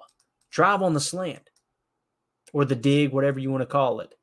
I don't know what he's doing here. Look at Keyshawn. Guys, that's not on Joe Barry. Joe Barry didn't tell Keyshawn, hey, look, when they show this route combination, they hit that quick in route, that quick dig or that quick slant. I just want you to hover in the air on the outside shoulder. Like, that's what made Rasul so mad. Rasul has the outside covered, right? This is zone match principles or it's cover 3 spot drop. To me, it looked like cover 3 spot drop, but you would technically say zone match, meaning if and then, if they slant, then you shoot your shot, Keyshawn. Look at Rasul. The play isn't even over and watch Rasul. What are you doing? We talked about this. Look at Rasul. And you can see Keyshawn too. Nobody's more upset about it than Keyshawn. Look at our boy Soul here. Matt LaFleur locked in back here. Well, what's going to happen, right? Let's see it. That's the look. What are you doing, Key? What are you doing, bub? I'm not saying I can do any better, guys. You know I'm not saying that. But that right there is rough. That's a rough look. That's why Rasul was so upset on that play. Just, oh, man, it's hard to stomach. Absolutely hard to stomach there. Another look. Look at Key. That's not on Joe Barry, gang. Sorry. That's what happens when you got a kick return specialist playing nickelback, because we believe our roster is so strong that we don't need, you know what I mean? We don't need to go out and sign a corner, a veteran corner that has nickelback experience. That stuff, that's hard for me to stomach, right? So now we got a 1st and goal. Still up 13-10, 15 minutes left in the 4th quarter. 1st and goal play. We come out in a 34 jam. We got another heavy box. This is 0 green dog. 58 and 34 end up in the same gap. So it's Jonathan Owens and Isaiah McDuffie end up in the same gap, and 58 just gets washed here. Guys, again, people were saying we're playing too soft. We're playing. They look at this and they immediately say, okay, this is what they were saying on Twitter. This safety right here, why is he playing so far deep? Why is he playing so far back? Do you know who that is? That's Davante Adams. You got a little bracket coverage on Davante Adams. Oh, by the way, this is Jair. If Jair is the best corner in the game, why do you need bracket coverage to help cover Davante? Right? Of course, it's unfair for me to say it could be Jair's back, still messed up. I don't know. We don't know. But look at this heavy box, guys. 1, 2, 3, 4, 5, 6, 7, 8, 9 in the box. 9 in the box. There's nothing else you can do as a defensive coordinator to stop this run. You're telling everybody, get in there and stop the run, right? They got a heavy set. You got Mayer coming over in motion. You've got Jakob Johnson going to be the lead back, right? We roll it. First of all, 45, Wilson. Great job getting in there and attacking the fullback. He has a hat on the fullback before the running back even has the ball. Great job by him. The problem, though, is your gap integrity right here. These two guys are going to end up in the same gap, and it's all because McDuffie didn't get the inside shoulder. If he gets the inside shoulder and holds that center at bay, then you're able to shoot the shot there with Jonathan Owens. Watch it unfold. Look where McDuffie is. That's not what you're looking for. Both the guys are in the same gap because McDuffie gets washed out. He should have took the inside shoulder of the center. And that's how you just walk in. Heavy box, heavier personnel, 34 base, right? Everything's set up to stuff the run. All assets they're in there other than you're playing a little bit of bracket coverage over here on Tay, right? Outside technique by Jair. He's covering the inside bracketing a little bit. Hindsight's 20/20, but I say get Rudy in here too. If Ja can't cover Davante Adams one-on-one, then he don't need to be making the money that he's making. Sorry. But, again, there's nothing else Joe Barry could have done in this situation to stop this. Here comes McDuffie. Right there, you got to stay inside. You got to know what your teammate is doing. Jonathan Owens has got him. If you occupy that center and you just stay on that inside shoulder, I don't care if you get pancaked. Just don't get in here in Jonathan Owens' lane. Right? So, again, great play call in my opinion by Joe Barry. Horrible execution. And that's how you go up 17-13, you being the Raiders, right? All right, so 4th quarter, 10 minutes left. We come out in a 13 pistol. That's right, 13 pistol. For whatever reason, I have no idea. We decided to choose 13 and 12 over 11 personnel all night long. 13 pistol, 1, 2, 3 tight ends. There's your one running back, right? One running back, 3 tight ends. You're in a pistol, strong right, H-wing, U-motion, sift, another sift, play action, max protect, strike, U-leak. Okay, so you're running a strike concept here, and you're going U-leak. All right, let's roll the tape. I'm sorry, let me explain what that is. I should have explained that. I apologize. X-go, Y-climb is your strike, okay? X-go, this is your X receiver, opposite the tight end, opposite the Y on the line of scrimmage. Going to be a go route, okay? And then you're going to go Y-climb with Luke Musgrave. Guys, why does this bother me? And you got U-leak as well. So you'll go U-motion sift, right? Sift block, and then he's going to leak out to this side. Why does this bother me? Look at the down and distance. 1st and 10. You're down by 4 points. 1st and 10. Stay ahead of the sticks.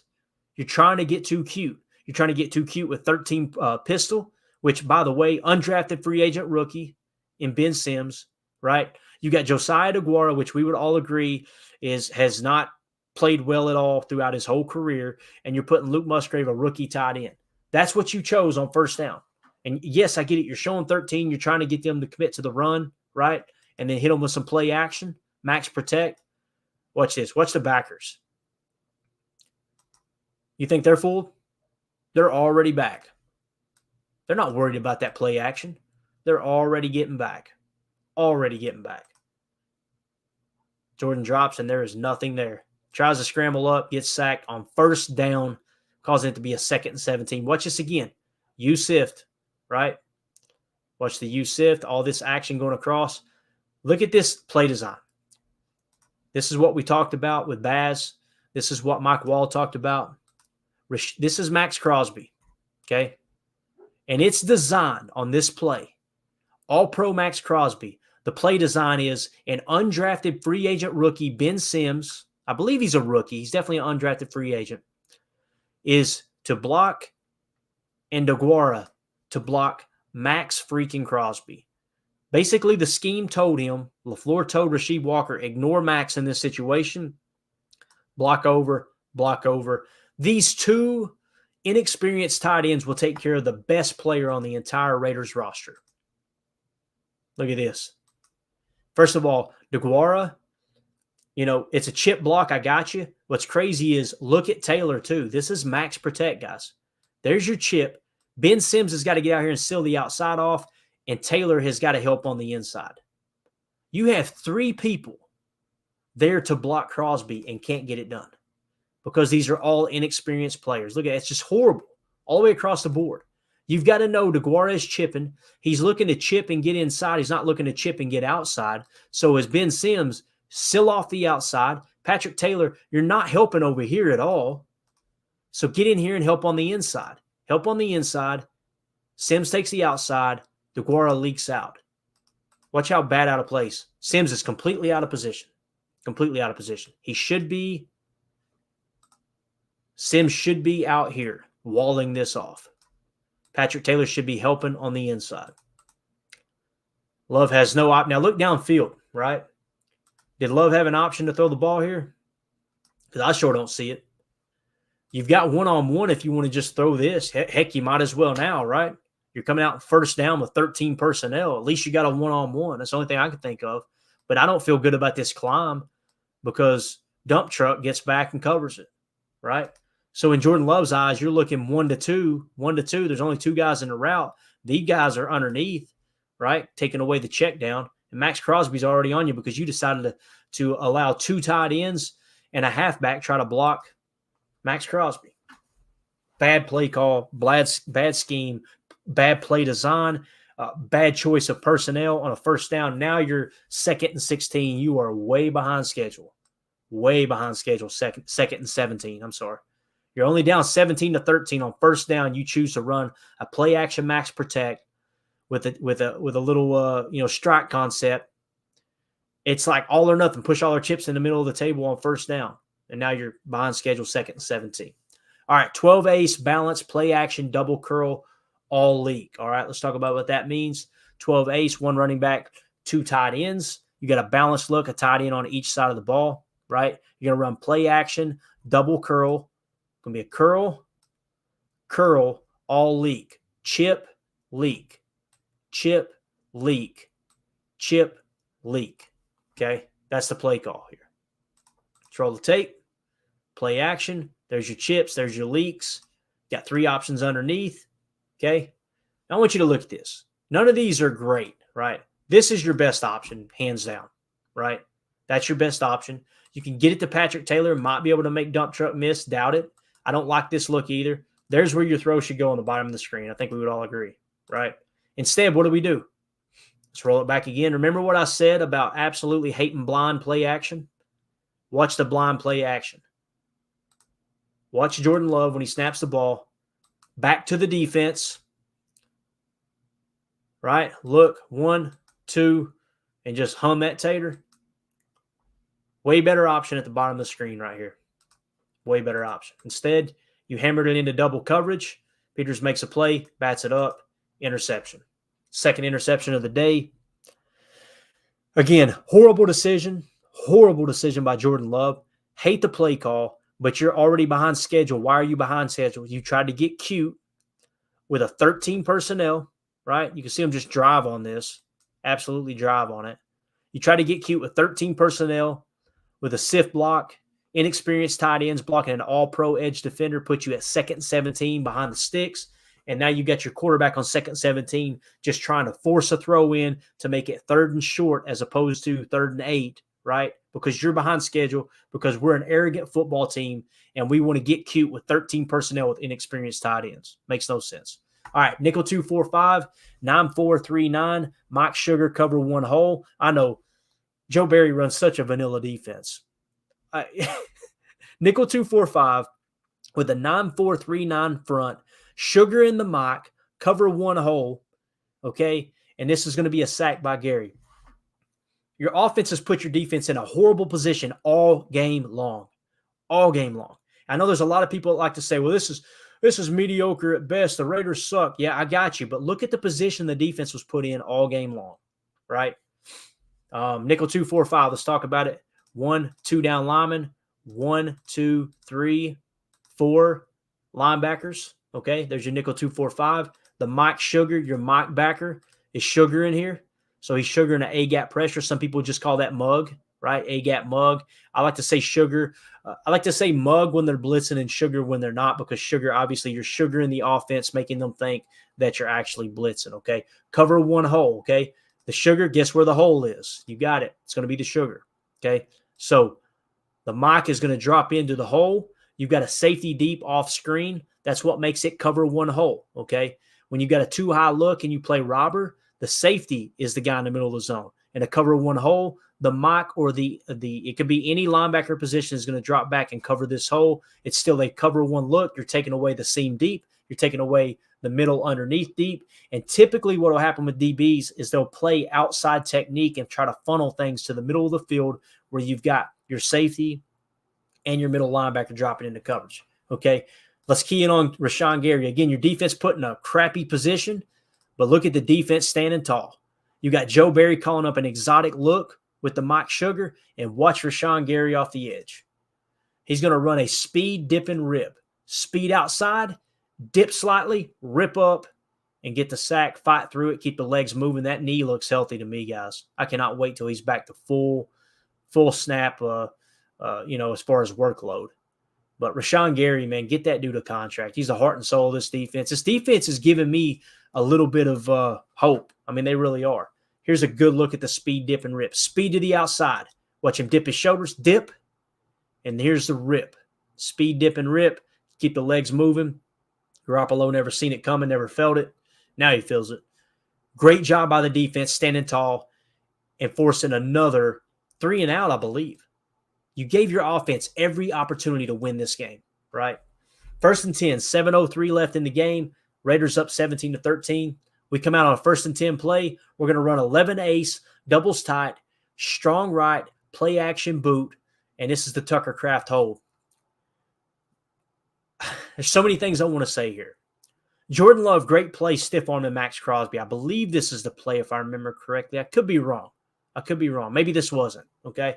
Regardless, 1st down, and you're running play action boot. We've seen inside zone work all night long.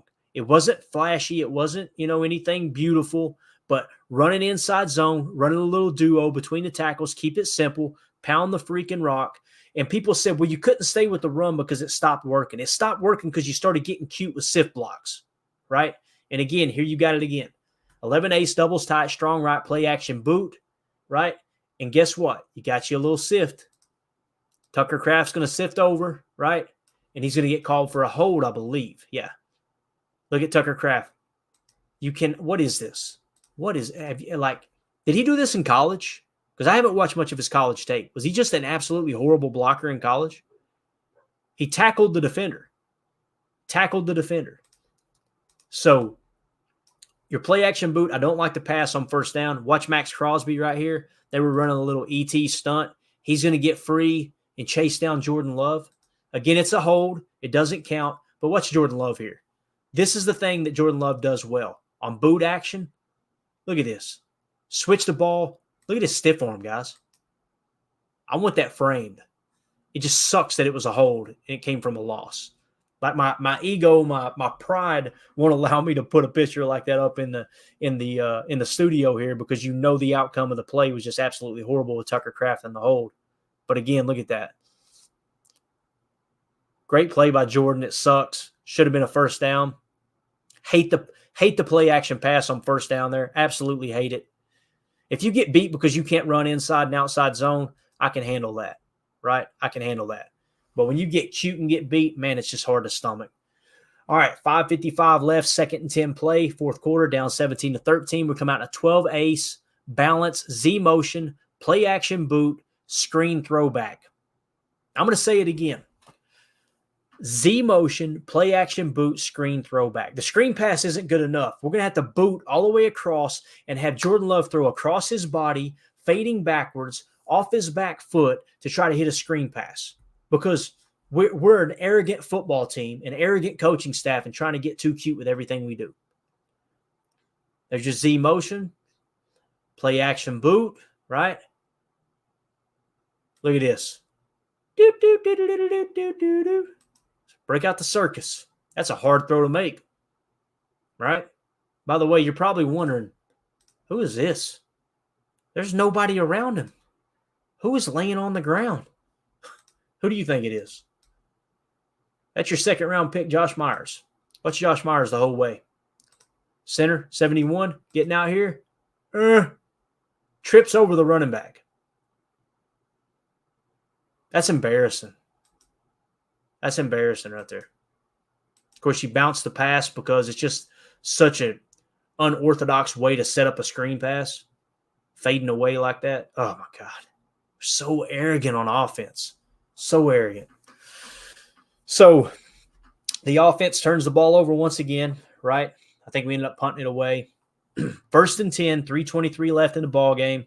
We come out in a 34 jam. Once again, I know Joe Barry doesn't load the box. Look at this loaded box here, man. And even take him out of the box. Look at this box count. 1, 2, 3, 4, 5, 6, 7, 8. 8 in the box. Borderline 9th. Everybody's snugging up. They're in a gun set, too. And we're out here playing aggressive. We're going to have a loaded box with a cover one man look. There's a safety deep off camera, right? And we're basically playing cover one man across the board. This is as aggressive as it gets. Playing off on the bottom, but playing snug up top. Look at the defense showing up when you need them. 4th quarter, 3:21. These guys are dog butt tired. They're still out there grinding, still out there trying to get the ball back for the offense. Nickel 2-4-5, loaded box, cover 3, zone match. I know Barry doesn't do anything but keep safeties on the shelf, and he's so vanilla. We're running a safety blitz here. What's the safety blitz? See Jonathan Owens? Going to fire a blitz here. And again, cover 3, zone match. Safety blitz. Great defensive play call. Has to check it down. Good job flowing to the ball. Great job right there. Kenny chasing the play backwards, knowing that he wasn't in on the pass rush, right? 3rd and 6, 2:35 left. Defense is going to stand tall again. Nickel 2-4-5, cover 1 robber, mirror match press man. Watch Devontae Wyatt, man. I was so proud of Devontae Wyatt here. We roll it forward. This is Wyatt right here. Right there. Keying on Devontae Wyatt. Again, cover 1 robber. Zone match. Notice how you got 2 on the shelf, right? Just because you got 2 on the shelf don't mean you're playing quarters, guys. People got to realize that.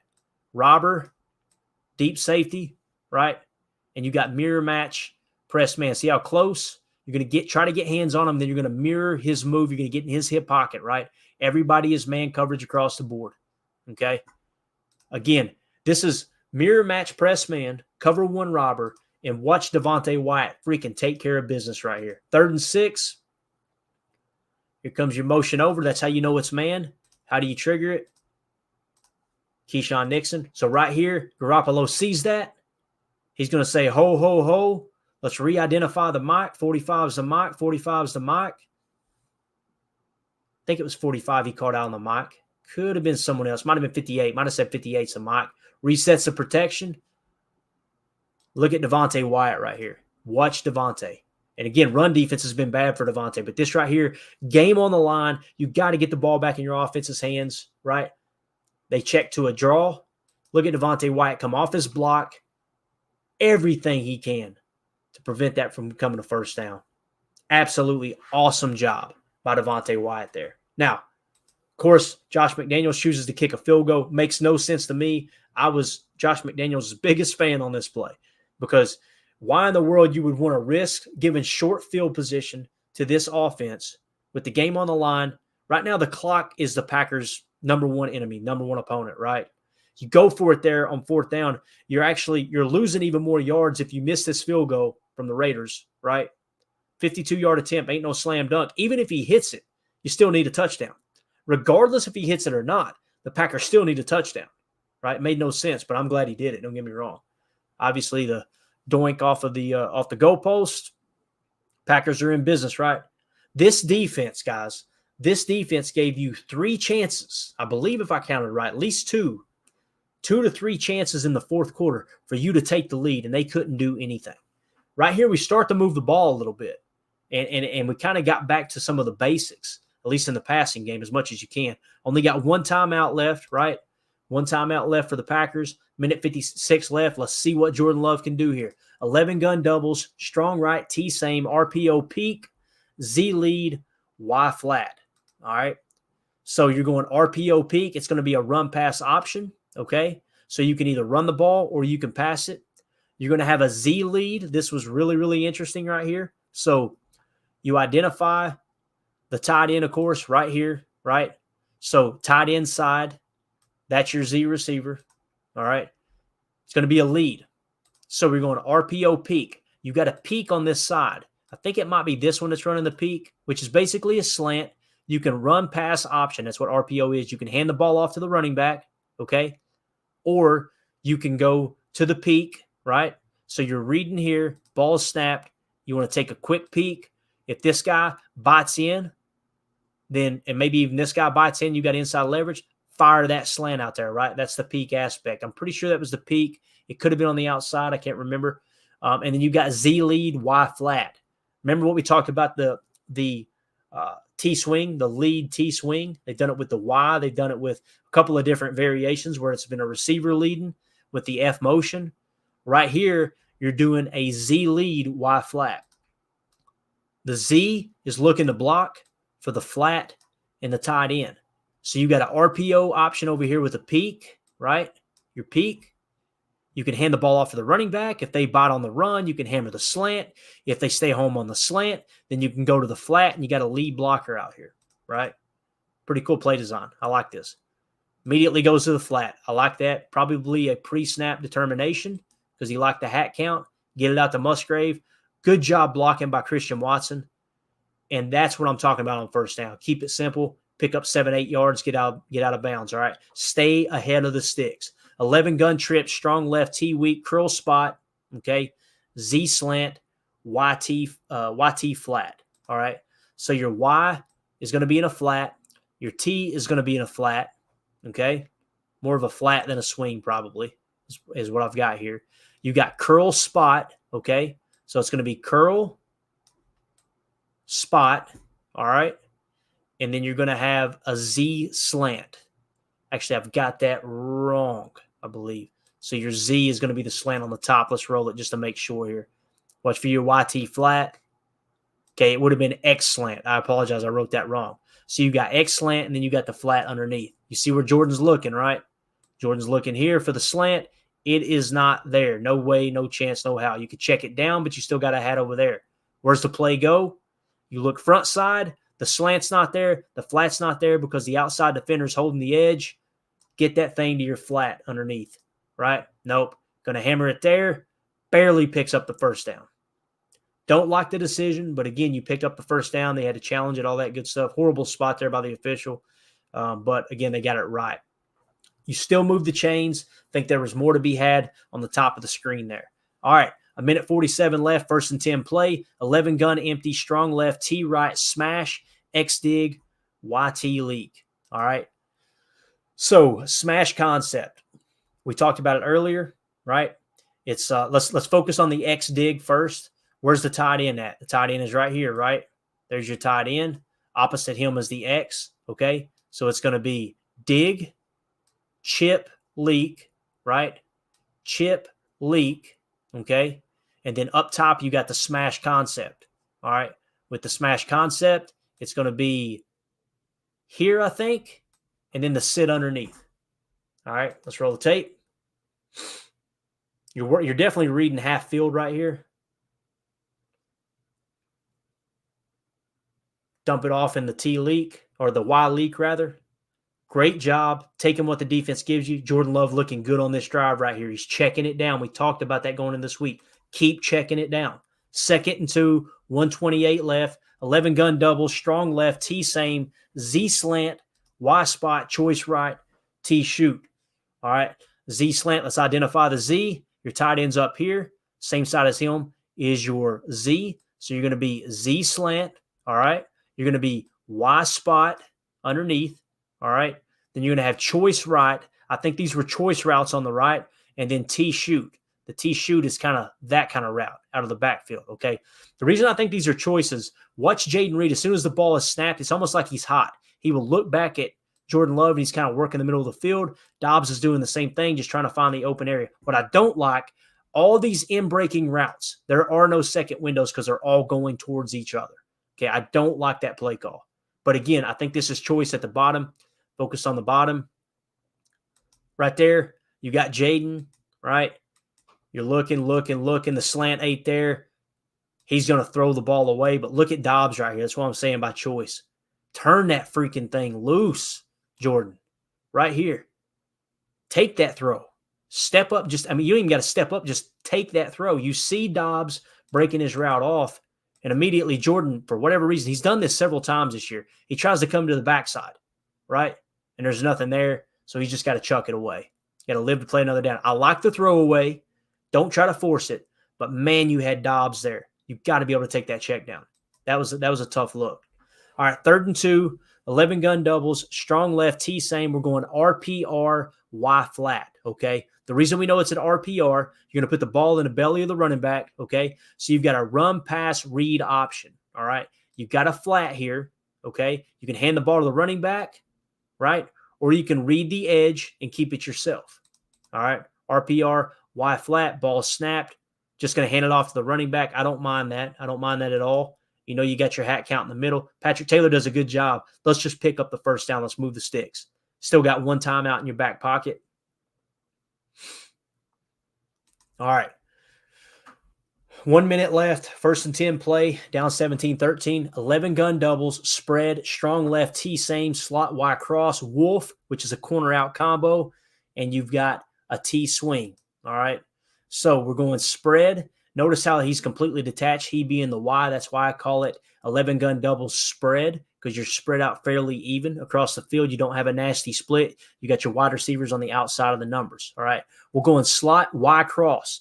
Most of the time, you could just call this slot cross because that's a route combination's name. But since it's Y in the slot, I want to specifically say slot Y cross. So with a slot cross concept, cross, backside dig, they love this, right? And then you got corner out here, which is your wolf concept. So you're going corner out. And then, of course, you got the T swing as a check down, okay? Watch Jordan. This is an out route right here. Bang it in there. Comes out on time. I thought he was off with this timing originally. He wasn't off with this timing. It's just the placement of the pass. This is what we're talking about by Jordan Love not being accurate. You got to put that thing on the sidelines. Like your hips are open with you being Romeo Dobbs. Your hips are open. You're going to the sideline, catch the ball, try to pick up the first down, toe tap, get out of bounds. Instead, he's having to stop, and you're throwing the ball on the inside shoulder towards the defender's side. Again, Romeo Dobbs needs to catch this pass. Horrible placement by Jordan Love. Horrible placement. That's why it was a tweener catch. He's trying to get out of bounds, stop the clock, and doesn't even secure the catch. I know people blame Romeo Dobbs. Many of the people that were arguing for Jordan Love in this game were simply saying, well, look at all the drops they had. Look at all the drops they had. I got it. There was drops, but you can't deny the fact that that ball was not in the right place. That's the slot inaccuracies we're talking about. All right, 11 gun, double spread, strong left, T same, all curls, T leak. What's that mean? Let's see here. We're going all curls, curl, curl, curl, curl. I don't mind this route combination or route concept, passing concept, I should say. T same, and of course the T is just going to leak. But I don't mind this because all game long you have been kind of setting this up, right? He's going to try to go to the Y. As you see, Musgrave breaks right there. Ball comes out on time, right? But look at where the ball's at. It's off the mark to the right. You see Musgrave is having to fall down trying to catch it. Granted, it hits his hands. You got to catch that pass. But just like the play before, there was inaccuracy on the throw. It's not all on Luke Musgrave. You're lucky that wasn't picked, right? Now you're in 3rd and 10. 51 seconds left. You got one timeout. Right here, guys, this is 2 downs. This is 2 down territory. All right, your back is against the wall. The chances of you converting on a 3rd and 10 are very, very slim, right? Well under 20% in my opinion. So you gotta look to check it down and play for a 4th down. You got a timeout you can use. Come out in 11 gun, double spread, strong left, T weak, Z fly, Y curl, slot cross, T leak. All right, let's talk about what it means. Z, let's identify the Z. Your tight end's right here. That makes Christian Watson the Z, okay? So it's going to be a Z fly down the sideline, okay? Just a go route. You're going to have a Y curl, give an underneath option. Then you're going to have slot cross. We just talked about that. Slot, cross with the backside dig, and the T is going to leak out after he chips, all right? Let's watch the play. I want you guys to key in on something right here. You'll know what it means in a minute. You see that circle? That's Coach Matt LaFleur, all right? They've been running a lot of cover 2 all game long. They ran a lot of cover 2 zone. They ran a lot of Tampa 2, right? So when you run Tampa 2, typically what happens is you're going to have a one-on-one matchup, right, on the boundary. Once you clear the underneath, you got one-on-one with the safety. If you want to hit a hole shot, it's more or less a one-on-one with the underneath coverage, right? But in this case, they've been showing that to watch Matt LaFleur here, guys. Let me clear it off. Again, it's going to move as we go, but watch Matt LaFleur right here. Keep your eye on him. Keep your eye on him. Look at him jumping. Throw to Christian, for God's sakes. Christian's wide open. You don't see it right here, but look. That guy squats. Look at the DB, how he squats. What I want you to watch is the rotation. See the safety spin? So this guy has to cover Christian deep. I don't know if it's a blown coverage or what. Well, obviously, it had to be a blown coverage. See him squat right there? He's not full speed. Full head of steam. Right here, Jordan's got to see that. And he's got to know I'm giving Christian Watson a shot right here. Because right here is when Christian Watson throws his hand up. And people are saying, well, look, he's getting pressured. He's getting pressured. This is the freaking NFL. You got to step up and turn that thing loose. Turn it loose. Right now, it's computing with Matt LaFleur. Throw the ball. Now, you could say, yeah, he's having to scramble. But if he steps up and just turns that thing loose, you got a touchdown. Instead, we're looking to scramble. Puts the ball in his left hand. I'm going to say it again. Puts the ball in his left hand. Rolls out. Has to come back, reset, and just throws a lollipop. Way too late. Way too late. And I know Christian Watson got crucified for not batting the ball down and this and that. You got to also understand, look at his momentum too, man. Look at his momentum. He's fading backwards and the ball's under. He's not expecting that ball underthrown, right? So his momentum is taking him backwards. And, of course, that's the pick to end the game. I don't think it was pass interference. I think they were both grabbing. You'll see on this other angle here. But, again, here's what I want you to key in on. Look at Christian. Imagine, remember what Jordan Love is seeing here, okay? Pressure's hitting right now. Now, step up and just fling that thing. When you see this, as far as foot placement on a DB, you turn that thing loose. Turn it loose. Look at Matt LaFleur. Please throw the freaking ball. He's got him beat. The guy recovers by now. Then there's a little lollipop. Right here, they're saying it should be pass interference. Both guys, you can't call pass interference here. Both guys' eyes are towards the ball. That's what the official's seeing. Okay, they're playing the ball. They both have their hands on each other, right? It's the game on the line. Let them play it out. And Christian Watson, again, just fading backwards. Good pick. If that ball squirts through right there, by the way, if that squirts through and somehow Christian Watson catches it, oh, my God. I'm hitting my head on the ceiling fan. Whew. Tough, man. Tough way to end the game, dude. Third interception of the day. That one, I don't as much fault Jordan for the decision. You're giving your guy a chance. But then again, you gotta take the check down. You gotta throw that go when he breaks open and take the hit. We haven't seen Jordan take a big hit yet this year, right? Because he scrambles before he takes the hit. Step up, turn that thing loose, and give Christian Watson the opportunity to catch it while he's running free instead of waiting and lollipopping it, right? So that's how the game ends. That was tough. We're at almost 2 hours. Holy cow. I knew it was going to be long. I kept telling Jacob and Tim this. You probably don't want to sit in on this one because it is going to take freaking forever. All right. But here we are. So we made it through. I don't know how there's anybody in here watching, but really, really appreciate you guys. I want to give everybody a shout out in the comments. Carly Ray, finally, I've been waiting for this one. I hope you had some time because we went almost 2 hours. It's crazy. Goose, I'm going to highlight this in the chat. Let's just go through the chat real quick. There's not many of them.